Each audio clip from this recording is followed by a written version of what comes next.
Our next guest is smart indeed. He has degrees from Harvard and Brown, and he's a world-renowned actor. And on top of that, he's got a bunch of best-selling books. How did you know, Hill, that you were going to be writing so much? Oh, well, I'll tell you, kind of the writing comes naturally as an outgrowth of acting, because at the end of the day, if you're an actor, you're not working that much.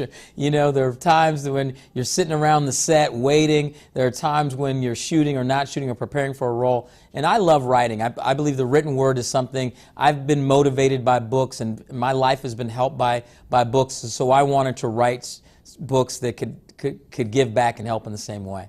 Well, we're certainly glad you write. And I know one of your latest books, bestseller, is called The Wealth Cure. Why was that an important topic for you? Yeah, it's an important topic for me because the idea of building wealth in our lives is something that I think is universal. But what does wealth really mean, and how do we do it?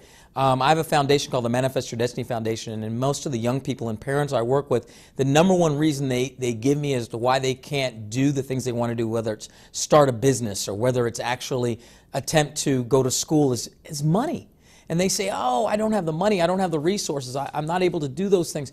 But money is simply a tool that we need to use to build a truly wealthy life. And wealth includes health, wealth includes family, wealth includes faith, wealth includes just being happy and anxiety-free.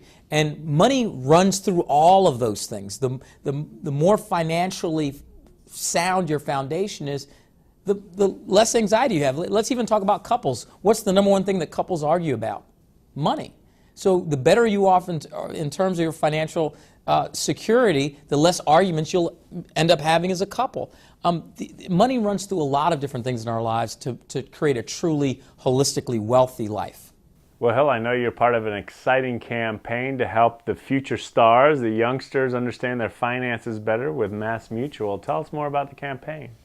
I couldn't be more proud of a company like MassMutual stepping up and saying, you know what, the financial literacy of our young people, something is important. I'm going to put my money where my mouth is. You know, MassMutual has invested over $2 million. We've reached in person over 20,000 young people across the country with our partnership with the NBA and Junior Achievement. And we think that there's a ripple effect of creating young leaders in these communities, going back, affecting change with other young people as well as within their family units. And you know, we're teaching the kids many things that their parents may not even know. The difference between smart money and dumb money. The idea of actually using money as a tool, not chasing it as a result. These are sophisticated ideas that you're never too young to start implementing. And I truly believe that the middle schoolers we've impacted are empowered as young leaders. And through social media, I've gotten so much feedback, whether it's through my Instagram or my Twitter, that these young people are really putting a lot of the things that we're teaching with the MassMutual Future Smart Challenge into practice. All right, Hill, I know you write about it, but I'm going to ask you to explain it to me. What's the difference between smart and dumb money? Okay, well, Conn, here's the deal. Most of us have been taught that a dollar is a dollar, but it's just not true. There are smart dollars and there are dumb dollars, because if you think about money as a tool, it's just like a hammer. Hammers, when you use them to pound nails, do the job really well, but if you use a hammer to actually try to clean a hardwood floor, it'll do more damage than good. Think about money the same way. A smart money is when you invest in something that's like your education or healthy food, something that makes your life better. A dumb dollar is something when you spend it on something that's an immediately depreciating asset. Let's say video games where a new version's coming out within the next few weeks. It's a dumb money spend because it's actually a depreciating asset, or junk food that actually hurts you. A dollar isn't a dollar. It's how you use the dollar as a tool and if it makes your life better. So the number one way to use smart money is to save it and invest it and let compounding interest work for you. The worst, dumbest money is credit card debt, which is very debilitating. And there's a saying I say you can't be free if the cost of being you is too high.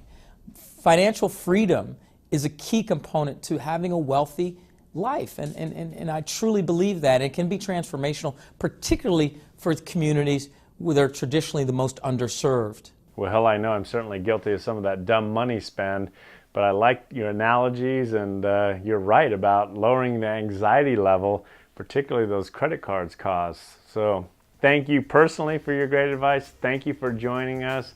and your passion to help all of us live better and more inspired lives. Conn, thank you so much. Keep up the great work.